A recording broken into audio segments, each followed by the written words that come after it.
to today's webinar on harnessing AI for social cohesion in Bosnia and Herzegovina.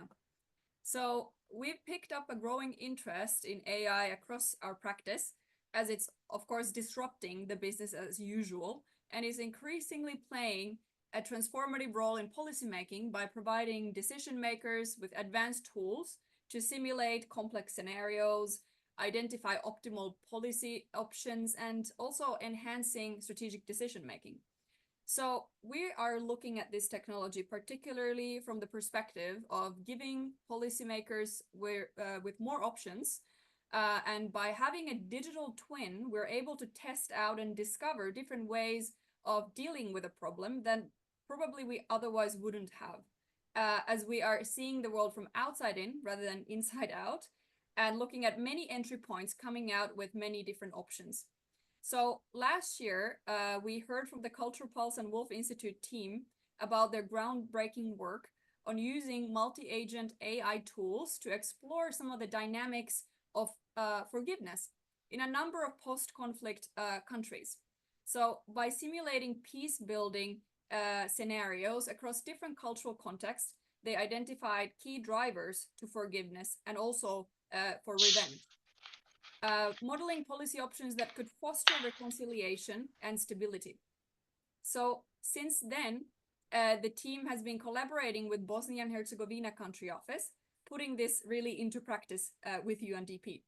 So today we're happy to have Dr. LeRon Shults and Dr. Justin Lane back with us, together with Ariana Drinic from the Bosnia Herzegovina country office, who will share the outcomes of this effort, particularly how AI-based modeling has created a psychologically realistic social digital twin, which really is a virtual replica of a real-world scenario in Bosnia and Herzegovina. So throughout the session, we would encourage you really to jump in and ask any questions that you might have and share your insights and fully engage with the discussion today. So I will now hand over to Ariana from the Bosnia and Herzegovina team, who will also facilitate the rest of the conversation. So over to you, Ariana.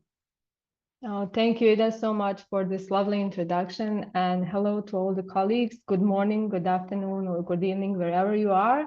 I can see a lot of people has tuned in to hear from us and hopefully learn something new from us today. And we are very grateful that you decided to spend an hour with us today. As Ida mentioned, my name is Ariana and I work as a head of exploration within our Accelerator lab in Bosnia and Herzegovina, but I'm also part of the innovation and integration cell within our country office, which are continuously working on integrating innovation into the program. And we are kind of advocates for the portfolio approach within our country office. I will just now try to share my screen.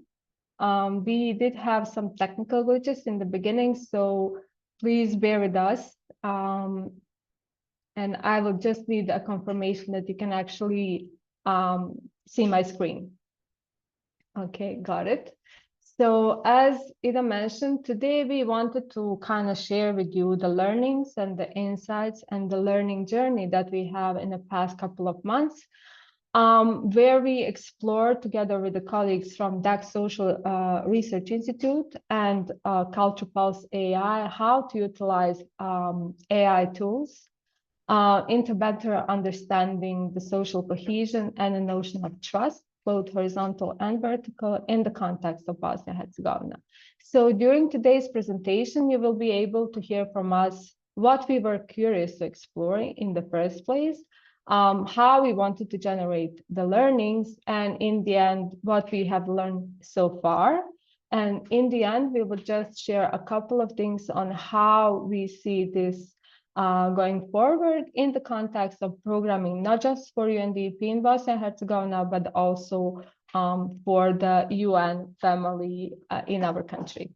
But first, I would like to kind of set the scene and share a short story of our country, the country that I'm coming from, Bosnia and Herzegovina. Bosnia and Herzegovina is a small country in the heart of Europe.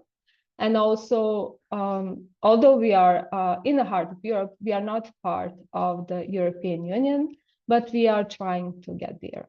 When I said that we are a small country, our first census as an independent country, and the last one was in 2013, and that census said that approximately 3.5 million people live in our country, but the reality is far less than that due to the vast depopulation trend.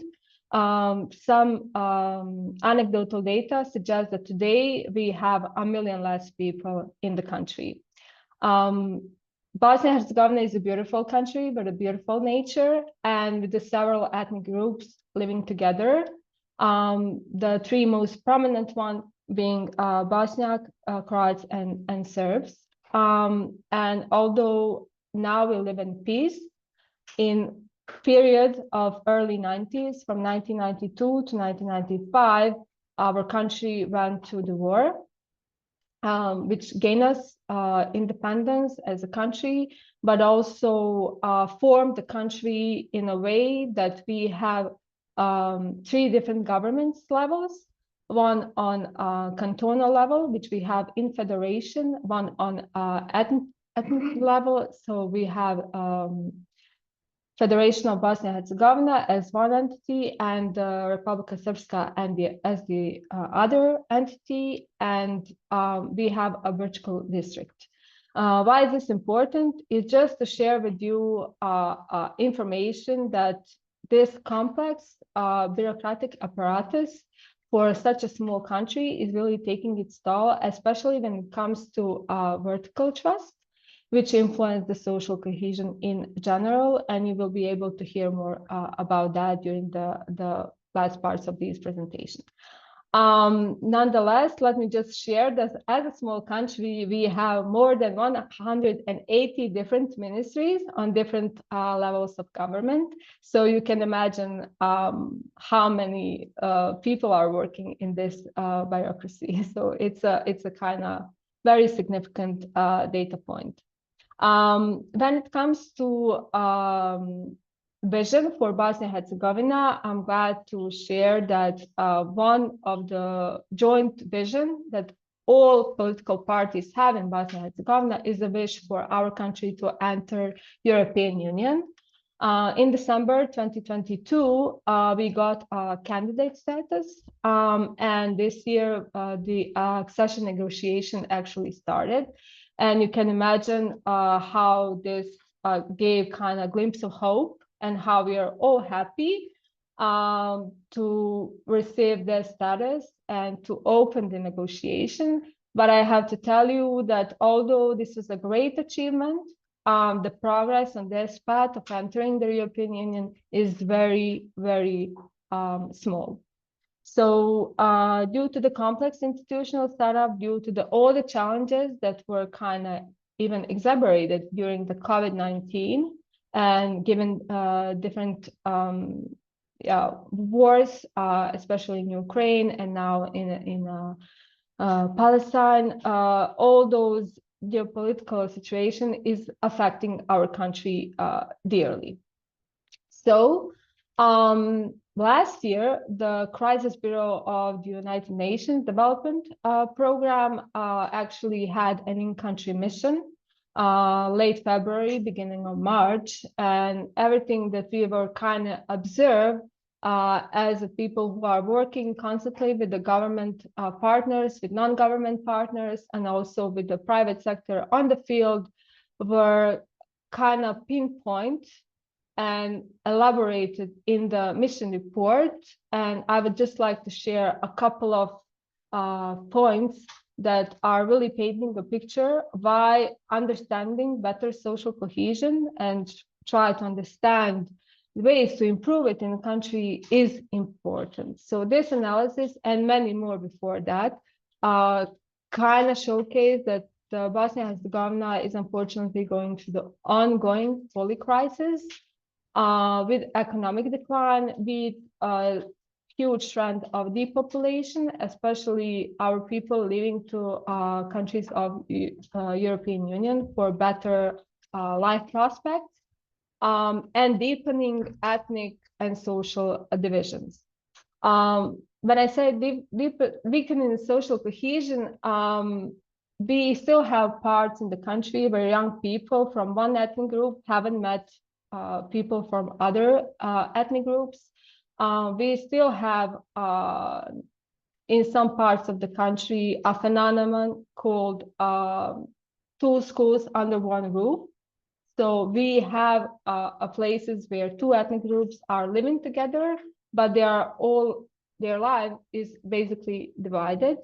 And although there are some positive stories, we still have a fueling nationalism and division in the social fabric of our country. As many other countries, we still need to reach certain level of gender equality. So gender inequality is highly present. Women remain underrepresented in politics and face violence, which further limits their participation or equal participation in all aspects of life in Bosnia and Herzegovina, preventing them to full their reach potential. But maybe you've heard, especially our neighboring countries, we have a high incidence of femicide in the last couple of years, which is a great step backwards, and we need a stronger legal response to that problem. Hate speech and denial of perpetrated trauma and like war crimes is ever present. Hate speech is much more present in the online world than it's actually in the real world. But huge problems with denying of war crimes are hindering our progress to social cohesion. And last but not least, although we do have a great agency for statistics, and we, even in UN, are collecting and analyzing a lot of data, the data gaps were also kind of visible and noticeable during the in-country mission, which basically inspired us that with the support of the Crisis Bureau,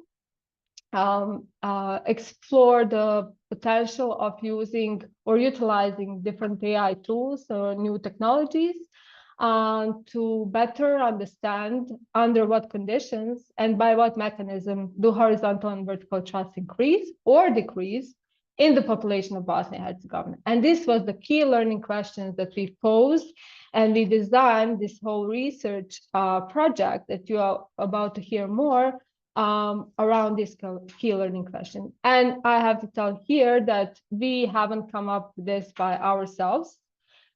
We had two kind of core group of people working in UNDP on social cohesion through different projects, but also advisory group that was consisted of UN agencies, academia, and some representatives of NGO sector, and basically through a consultative process together with colleagues from DEKK Social Research Institute and Culture Policy AI, we framed this learning question. And we wanted to, through this whole process, basically to understand how we can explore advanced technologies, to better understand how we can enhance social cohesion in country. We wanted to kind of explore what would happen if we consult policy or strategic document with this virtual representation or digital twin of society of Bosnia and Herzegovina. And last but not least, we wanted to kind of understand how we can use the generated learnings and insights and integrate them in the future programming, not just of UNDP, but of all UN agencies in Bosnia and Herzegovina to enhance our presence on the field and our impact actually on the field. So that's a bit on the context and why we kind of embark on this learning journey. And I'm happy now to transfer to Dr. LeRon so he can continue with this presentation and share a bit more on social modeling. Yes, thank you very much, Ariana. I want to begin by saying thanks so much to the UNDP team there in Sarajevo for including and inviting us, DEKK Institute and Culture Pulse, to work with you. This is, as a professor of global development here in Norway, most of my work has been traditionally very theoretical. And this has been these last few years working with the UNDP and other NGOs to bring these new tools to bear on practical issues has been by far the most exciting part of my professional life. So really been great working with you, Ariana, and the whole team. Look forward to sharing what we did and how we did it.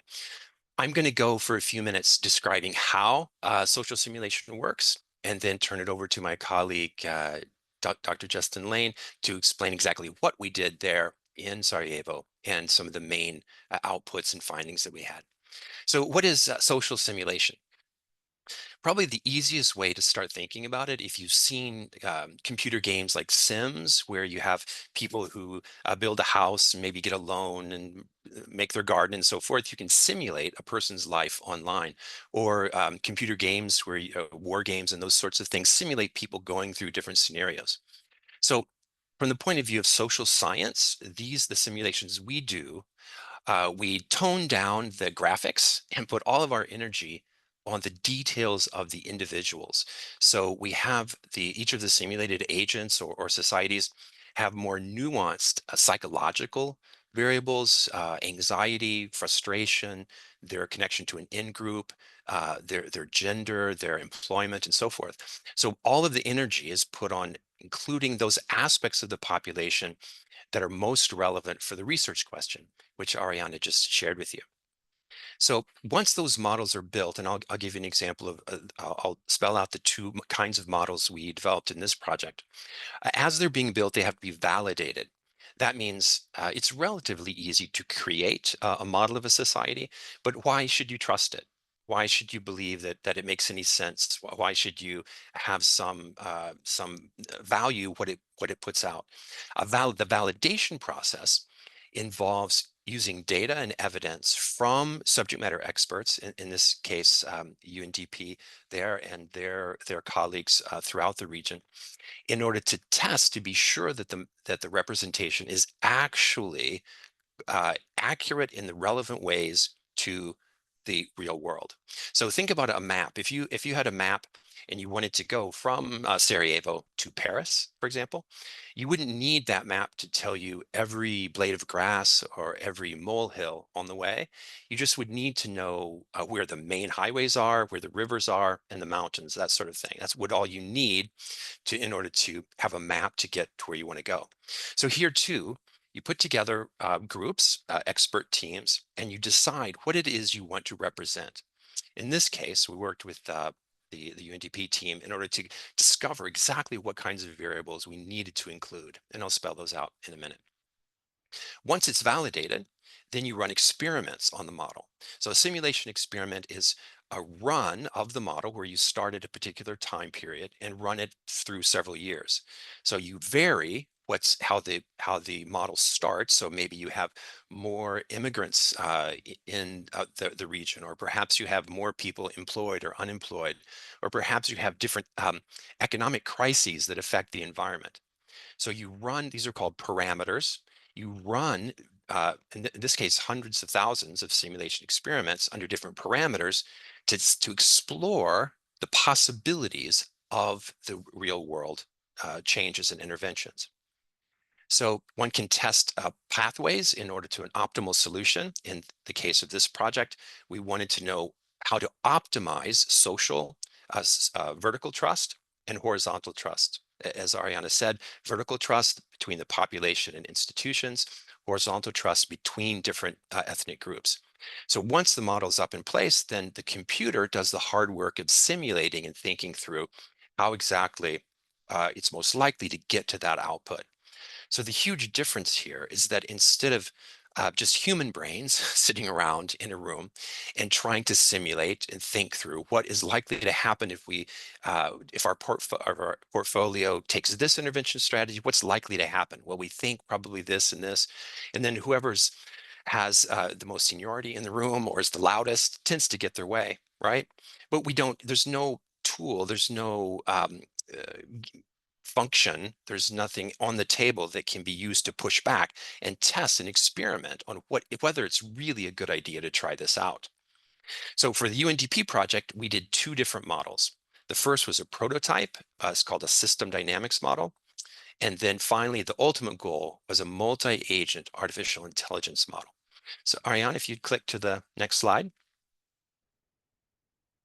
I'm going to go through this one relatively quickly because the point of this model was to work with the core team and the advisory group there in Sarajevo to really get our heads around what the key variables are and what the main issues and dynamics in the system, in the population, the environment, were most relevant for promoting vertical or horizontal trust. So remember the research question, a more refined way of putting it for this particular model, for the system dynamics model, is which dynamics in the population of Bosnia and Herzegovina, in that system, which dynamics lead to the flow of more or less overall vertical or horizontal trust. So if you look right in the center of this little graph I have, you see a little blue square that says trust vertical, and below it a little square that says trust horizontal. So basically, the model wants to know, how do you get that little square, what's called a stock, how do you get it to be full? So some dynamics flow into that to trust vertical, to fill it up, to make people trust their institutions more. And other dynamics lead that stock to go down. People trust institutions less. So you can see examples there. This particular graph is just one sort of snapshot of an aspect of the model. It's far more complicated. You can see from the lines going in every direction. But basically, this gives you a sense that you see things such as in the upper right, institutional transparency. That's going to affect the flow toward more vertical trust. In terms of, so let's take trust horizontal. At the bottom, you see active discrimination. That's going to take horizontal trust out of the population. So the goal of the system dynamics model is to say, let's get together and think through what are the main factors and dynamics and structural issues in the system that lead to being more vertical trust on average across the population, or less vertical trust and horizontal trust, and so forth. Once we did that and we ran simulations and felt that that was validated, then we had clear in our minds exactly what we think is pushing horizontal and vertical trust. Then we get to move to the far more complex and powerful model, the multi-agent artificial intelligence model. So Ariana, yes. Professor LeRon, just a quick question. Yes. There's a question from the participants already on the previous Sure. scaffolding as to how did you end up with these particular dynamics? What was the process that you took in terms of actually identifying these? For the system dynamics model, Yeah. that goes back to the visit that Ariana referred to earlier. That go up to yep. Basically, members of our team went to Sarajevo and met for a week with Ariana's team, with the core team, and with different experts in nearby universities, in order to determine what they knew from their on-the-ground experience were dynamics, but also based on data sets that they had, data sets, interviews, surveys, demographic data. So basically, the team as a whole put together their insights and argued about how and when and under what conditions all those little arrows flow. So it takes a long time, but it's also a lot of fun, because basically you're putting into a computational model all the knowledge of your experts, and you're validating with all available data sets that you have. So I hope that moves toward an answer to the question. Yes, Okay. thanks so much. Okay.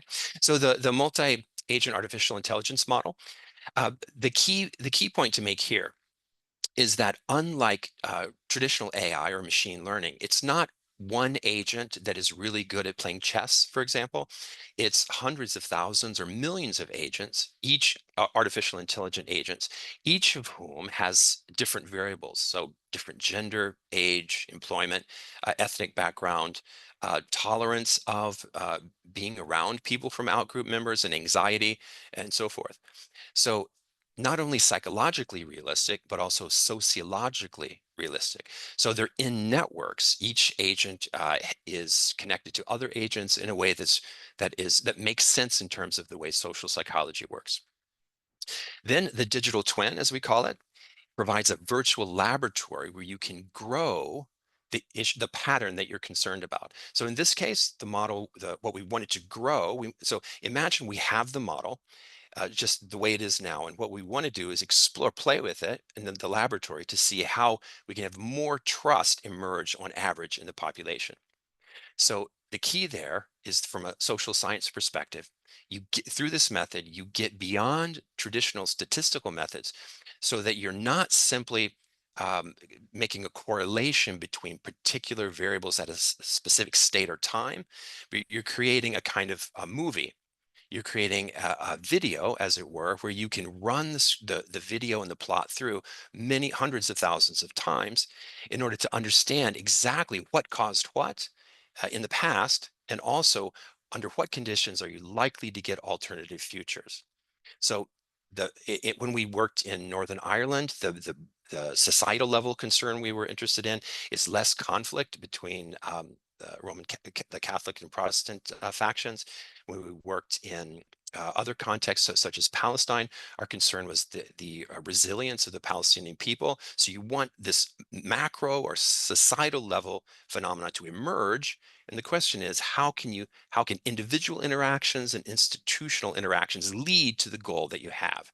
So in this sense, this tool goes far beyond statistical kinds of methods. It's sometimes called generative social science because you're not just talking about correlation, you're actually causing the societal level phenomena to emerge within the model. Okay, and my last slide, Ariana. Yep, for policy relevance. So if I've made that clear, it should make sense to you why this is so powerful for policy professionals. It gives them a tool for both analyzing and forecasting the future in a way that ethically tests intervention strategies before trying them in the real world. It's powerful for all the reasons that I described just now, but it's also ethical because for financial reasons and for ethical reasons, you can't just test lots of different intervention strategies on a real world population. Because if they fail, then you're spending enormous amounts of money, and you could lead to all kinds of damages to people. So this way, you can test it out. You can test out hundreds of thousands of scenarios, and then have a discussion of which one makes the most sense to implement. Optimization experiments then shed light on the best pathways to those changes that you have in mind. And Justin's going to give some examples of that. So optimization means you have an optimal setting that you want to aim for. The model tells you how you're most likely to get there. So the final thing I want to say, you can imagine why we relied so heavily on the core team and the advisory group, because their expert knowledge, their access to data sets, their willingness to talk to us about the specific challenges of vertical and horizontal trust in the region enabled us to develop this model. Now I'll turn it over to Justin, who's going to describe some of the outputs and outcomes and the dashboard that was produced so that people can begin playing with the model itself. I'm sorry, LeRon, but we have a couple of questions before we hand over to Justin. Is it okay if I just read them right now? Sure. And thanks to Ida and Farima for pointing these out. The first question is, you already touched upon an answer to this, but maybe to kind of expand. Have you considered grounding the simulation model parameters in the example survey data instead of experts input? So for both interpersonal dynamics and the psychological makeup of the individuals. Yes, our models have used survey data as well. In fact, that in many ways, that's the gold standard, because if you have a survey, especially if it's longitudinal, that means you survey a representative part of a population over time, then the simulation can actually represent the changes in the variables over time. So questionnaires, interview data, media, survey, as well as subject matter expertise have been used to validate the models. And maybe it's a perfect opportunity for me also to share on the perspective of UNDP that while constructing the parameters and designing different variables, we made a cautious decision to use the public data and officially available data as a one stream of data, and then observing media outlets to the tools that Culture Policy AI is using to kind of complement those data with the kind of real world, real-time data. But we kind of made a cautious decision not to tap into the social media data for this model because of all the uncharted territories when it comes to pulling that type of data for this particular research project. And the second question is, model relies on data. You mentioned there is a validation process. How do you mitigate bias that might skew the model? Oh, that's a great question. Yes. So the issue of bias, this is something that our team has worked on a lot and published over the last 10 years, because you have bias everywhere. I mean, this is a danger of bias everywhere. The danger of bias in the data, of course, is one thing, but there's also the bias in the individuals constructing the model. And this is why we've learned over the last decade or so different ways of putting together teams that can bring different perspectives and to explicitly challenge their own bias.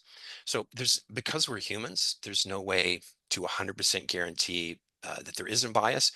But one of the things that I think is beautiful about this process is if we are biased, then anyone else can look at the code in the model and say, there is where your bias is. Because every variable and every parameter is clearly defined. Here's what we mean by trust. Here's what we mean by institutional transparency and so forth. And not only that, here's specifically the mathematical relation that represents what the subject matter experts and the data suggest of how these two are related. So all of our assumptions are right there for anyone to go in and say, you're biased here for this reason, change that aspect of the algorithm and rerun the simulations. So this, in my view, is another reason why this method is so valuable, not just in social science theoretically, but for policy professionals who really want to get at that big issue of bias. Thank you, LeRon. I think we don't have any more questions for the time being, and thank you for answering those right away. And without further ado, Dr. Justin, the floor is yours. Please try to share your screen now. I think we're going to be able to figure this one out now. So yeah, thank you for those questions as well. I think they're very much on point, and it actually is a really good jumping off point into the discussion of the wider digital twin.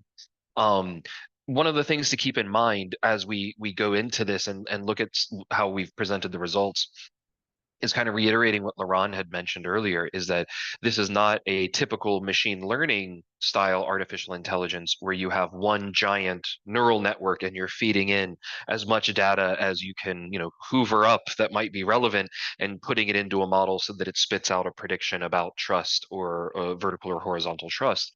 But rather, each one of the agents in the network is actually a very simplified, very psychologically realistic approximation of human psychology. So we don't need to kind of train that data and worry so much about the implicit biases of the data itself. Instead, we're focused much more on those researcher biases that LeRon had mentioned. But there is also a case, of course, when you're dealing with trust. A lack of trust is often rooted in psychological biases that people have, sort of negative biases towards outgroups.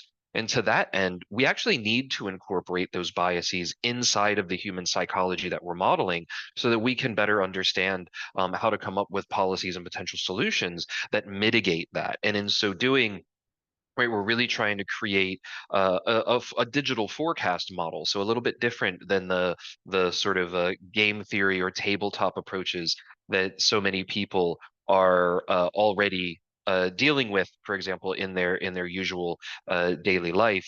But in this case, this foresight thinking really meshes with sort of systems thinking to create a digital forecast modeling, and that's how we can do these hundreds of thousands of times as opposed to just a few times, 6 or 7 times in that model. So I'm going to go through and double check that this is actually loading. Looks like it is.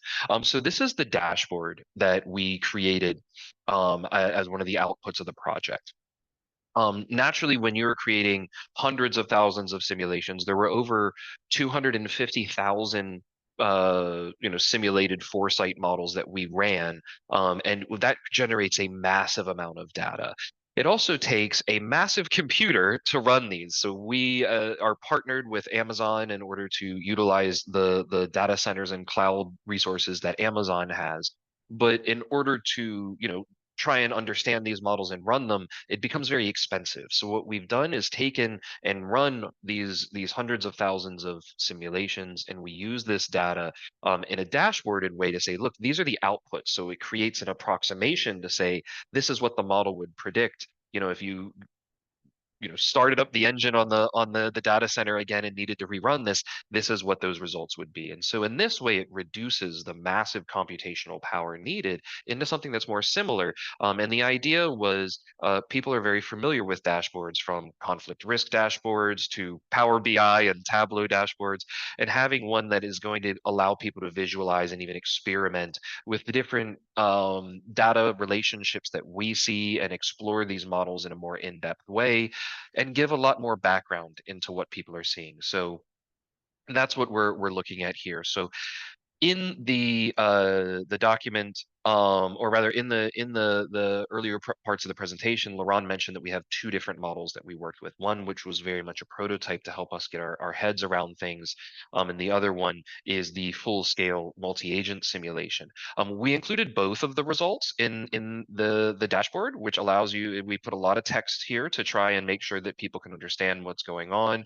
We include all of the different variables that were in the model, so that you can graph them and see whether or not there is any sort of interesting relationship there. We're even giving understandings of whether or not that result just appears significant or whether or not it is statistically significant, and trying to kind of help people walk through and understand what these more larger big data analyses are. So you can even experiment through and look at, for example, things that are extremely psychological, and understand what's the difference between, people in social groups and how that might affect their horizontal trust.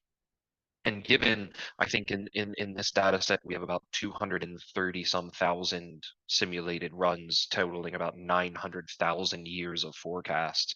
We can see that there is actually a very clear relationship between trust and the distance that people have with their social groups. And we can even look here a little bit further and see, well, is this just a matter of something like their social identification, right? Is it just a nature of something that's more psychological? We can take a look at that and investigate that a little bit further. And it computes away. Sometimes it takes a second to get through all the data, and then it spits back out the graph and says, okay, here's the relationship as seen through the lens of social identification. And we can start to see that actually, when you have that really high social identification issue, you get into lower trust. The aspects of the multi-agent AI model are also there. So we can look at things like the number of values and things like vertical trust, and we can even look at aspects that are relevant to the document that Ariana brought up in the beginning, and look and see about, for example, gender-based crime rates. And when you look at the models that have, for example, the highest trust ratings, in some cases you actually get in situations where, because of all of the other variables that are in these complex systems, you actually get unacceptably high levels of gender-based crime. So you actually want to start looking for things that are more optimal in a lower space to say, okay, how can we get to high trust without having the red hot sort of levels of gender-based crime, and can experiment that way. We also, of course, want to give people some descriptive statistics so that they can understand, what do these variables look like. So some of the people who are more data analytic might be more interested in understanding those aspects of it as well. And then in the third part, we wanted to look at model exploration, so that you can look through this and explore both of these different models, either the system dynamics or the multi-agent AI system, and it will pull through and predict, allow you to change the parameters that are input into the model. So for example, you can go through and just see, what did this look like in terms of where it would map out in terms of its prediction of trust, and then say, okay, well, if this is kind of our default, what if we took the number of values being discussed in social media, the number of ideas, right? We lower the number of ideas down, and then we take the belief dissonance, and here it shows you a bit about what each one of these are. So how different are the beliefs between the two different groups? So if you have extremely high belief dissonance between two ethnic groups, you're going to have basically two people that, even if they speak the same language, they mean something entirely different, right? The idea of trust or the idea of government, it just takes on a totally different set of values. So this becomes something where you can change that, and then you can even look at some of the things that Ariana mentioned, where the network itself, the social network, the social fabric of the group, has different dynamics. In some cases, they're fairly mixed, and in some cases, they're not, right? And so this is how clustered is the network, right? How many different groups are in that social network? And we can lower this down, for example, and get that down to a lower level, and then run the prediction again. And you see that horizontal trust, we've created a more polarized society here. That horizontal trust goes much further down. So that is one of the ways that we're looking at doing that. So Ariana, I don't know if you can go back to that previous one, or if I should try and I can, load it but up on my before side, the that, presentation itself. But sorry, Justin, thank you so much for Millie's raised her hand. showcasing. Yeah, I just wanted to point you out that info. So we have Millie with a hand up. So Millie, please open your mic and we are here. Yeah, super. Justin, thank you so Perfect. much. And Justin, LeRon, and Ariana as well. It's really nice to see how this work has progressed. And I know that you have quite a way to go, but it's brilliant to see how Thank we you. went from a conversation a year ago into an actual application on the ground. Forgive the simplicity of the question, because I'm a bit of an idiot when it comes to the tech. But one of the things that has always been of interest to us with your work is creating an environment where we might be able to identify and or test multiple different policy interventions to understand how they might work in reality. So is it possible for you to give us an example of what is an intervention, an action that we could actually plot into the system, and then see how do different individuals and groups might react to that intervention? Thank you. Yeah. Thank you, that's a great Millie. question. Thank you so much for that, Yeah. Millie. Maybe Justin, you want for me to share the screen now, because I believe that by going to the last slide of yours, you will answer a lot of things that Millie pointed out. And also we did have a question in the chat that will be answered to that last slide, if you don't mean. And then we will hand over to Veet, because he's also, yeah. Okay.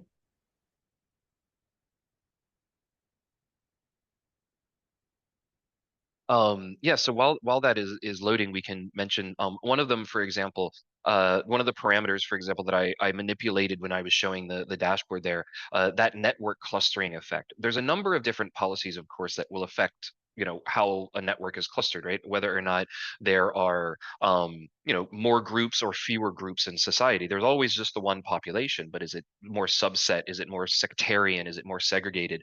So for example, looking at that and instituting policies that would lower that at an institutional level, it changes the rules of the simulation in a way, because it changes the rules of real life interactions. So having there's a number of ways of doing that, and we've mentioned some of this in the white paper as well that's coming out, in terms of actual policies that can be drawn from this.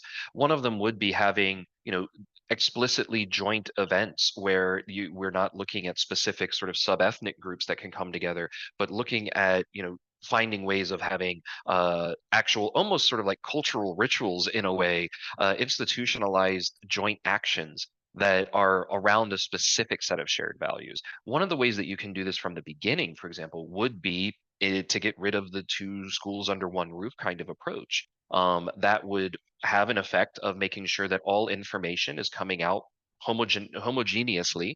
That is to say, right, it's the same information to all groups, and all of those groups are mixing. So it lowers the amount of values in the simulation, so to speak. It also will increase the blending of the group. right? So it actually reverses that effect that I showed you where it lowers that horizontal trust. By actually going through that and addressing that network dynamic, it would increase that trust, and we could get somewhere a little bit easier, at least in that as an example of horizontal trust. So naturally, as part of the project, a peace building fund and strategic results framework was something that was kind of a North Star for us to try and see, can we focus on these and can we look at them? And there were a couple of different aspects in that framework. Oh, one of them that really stood out was looking at creating collaboration and really funding and capacity building around these issues of interinstitutional dialogues that are bringing together all of the different actors and trying to bridge any of those sort of social lines that are drawn and get around those group demographic sort of boundaries. One of the things that was surprising in our model, for example, and this I think addresses one of the questions that I saw in the Q&A, is that in terms of surprising results, what we often find in any complex model, and policymakers know this all too well, is that often if you try and optimize for one thing, you have to sacrifice something else. And one of the things that may sound great to optimize on the one hand is sacrifices something that's a non-negotiable, either from an ethical or a policy standpoint. And this was one of the things I think that came up when we were investigating the role of violence and gender-based violence, as a subset of that violence, is that there are ways that you can basically increase vertical trust and ways of increasing trust, but at certain points, it actually creates almost an authoritarian kind of situation. And in those authoritarian situations, you often can get real high spikes in conflict, and that men and women naturally are victimized by conflict in different ways, but it increases the likelihood of that. And at certain points, that's not an acceptable trade-off to implementing a policy. And oftentimes we see that goes through. So there may be an attempt to say, well, look, we actually need more power in these ways. It does seem that the overall takeaway is actually a decentralization. A lot of times can be really facilitating towards a lot of the positive outcomes that we're looking through in the Peace Building Fund and Strategic Results framework, that kind of settles the sea in a way, right? There's not just someone dropping cannonballs into a bucket here, but rather it kind of can create a little bit more of a calm water in a generally polarized environment, was one of the things that we also saw. Thank you, Justin, so much for this. I can see that Veed has a hands up, and also Millie. I don't know if this is like a old hand or a new hand, but Old hand. I'll put it okay. down. Sorry. Okay, then Veed, please open your mic and let us hear you and see you. Thanks, Ariane, and thanks, guys, for the presentation. That was extremely interesting. I'm just trying to wrap my head around the technical details a little bit. So basically speaking, so the relationships and the starting parameter values you establish empirically, given what you have access to, whether that's expert or survey data, etc. But what I mean that's totally cool. I'm just curious about the randomization. Where does in between your various runs, where do you put in the dice, and how do you also determine the parameters of the randomization? Because I take it that that's going to have a very severe effect on your results, and I can't imagine how you get that, for instance, from interviews and the like. I mean, I should probably read the papers, but just curious, with top head. Well, that's a great question, and hopefully the paper will be a hit. But I think that really does cut down to that, and it also addresses, I think, some of those earlier bias questions as well. How to address biases from the researcher perspective too. So one of the things that we're heavily reliant on is as much verifiable data as we can get a hold of. Ariana mentioned that we were also working with some of our external data streams, so we're constantly monitoring all of the media basically in Bosnia and Herzegovina in near real time. So we're getting an understanding of what are the key issues on a daily basis as we're checking in on things, and using these to build up larger models of foresight and forecasting of conflict. And we do that globally for over 200 different locations. So we are bringing in a massive, almost sledgehammer of data from the media. We didn't do social media, as Ariana mentioned specifically. We specifically neglected that, and there were a couple of reasons for that. We have done it on other projects, and this really opened up also for survey data. For example, like some of the data that you guys may be familiar with in your own home countries, World Values Survey or individual census measurements, etc. From there, we can get basically the min and max, right? The minimum and maximum of what's been observed or what might be possible even. And that kind of brings us in from, what's been proven on the ground to what's possible in the future, and trying to see what are those key patterns that we can really draw out of. And then there's a statistical technique that we use that comes from, a sort of more complex mathematics that happy to chat with, but would probably bore, I think, most of the audience, so I'll spare them. That's called Latin hypercube sampling, and that allows us to draw uniformly from all of the possibilities without any intentional biases built into the system at that level of picking what conditions we're going to run and test, and then we can hone in on what's actually relevant once we understand the system as a whole. So there's statistical techniques that we can use in combination with observed data and valid data responses, so that can help us to adjust for those biases. All right, thanks. Thank you, I'll Vid. check out the paper. Thank you, Vid, and thank you, Justin. If there are no additional questions at this stage, and I cannot see the chat, but I believe there is no additional questions, then let me just move and share a couple of information related to the next steps. What you had an opportunity to hear and to see today is in detail reflected in the analytical report and the white paper, as Justin suggested. Since this work is a UNDP and UN internal, we will be glad to share the analytical report and the white paper together with the link to the dashboard with our members of UN family, so you can explore on your own time and get back to us with the feedback, questions. We are happy to have bilateral calls or Teams virtual coffees with you anytime. The work that you had the chance to see right now, it's a process of 7 months, but this final step took place like 2 weeks ago. So we are still in the UNDP Bosnia and Herzegovina, need some time to distill the insights and to see way forward. And this way forward will comprise actually of introducing other program colleagues and our new senior management, which is in place from the last month, about the insights and figure out the way how we can incorporate this, not just in future programming or the current programming for the DEKK for the future, for example, one project, but to think thoroughly how to integrate that into the upcoming country program document, consultation and planning and writing, how to include those insights into the country context analysis that are relevant not just for UNDP, but for all UN agencies, and in the end, how to share this knowledge with other UN agencies. So it is reflected in the UN cooperation framework, for which we will need to go through the consultation process starting this year, I think as of October, because both country program document and UN cooperation framework are, the new versions will be from 2026 to 2030.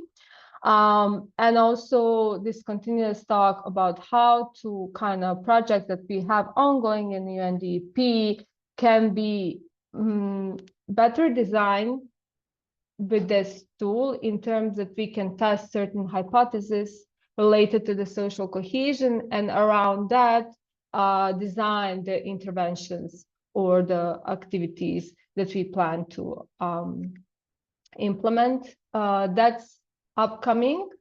As I said, we just reached this point 2 weeks ago, so it's a lot on us now to move this learning forward and create something and use it for some tangible things.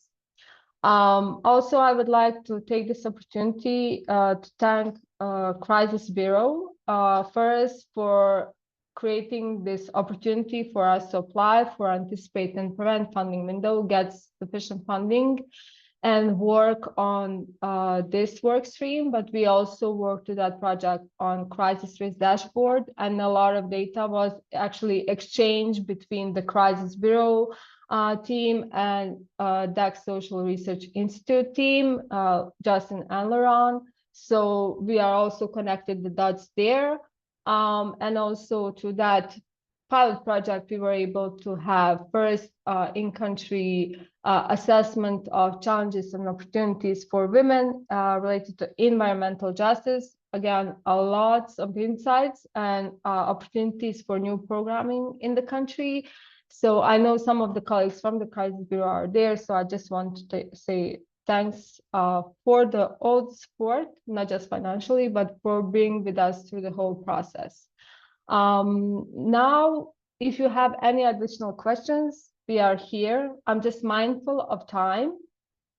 And then I would also like to share that we are here, we are available for your questions, for your feedback. As I said, we will be sharing this recording with you together with the additional documents and the link to the dashboard so you can explore on your own and in your own time. And yeah, that's it for now from our side. Thank you so much, everyone. It's been a pleasure. Thank you, everyone. Yes.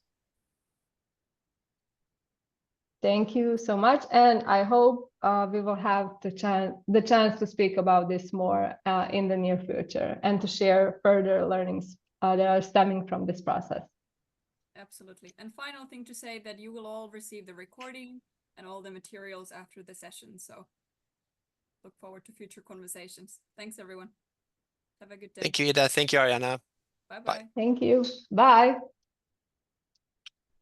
I bow.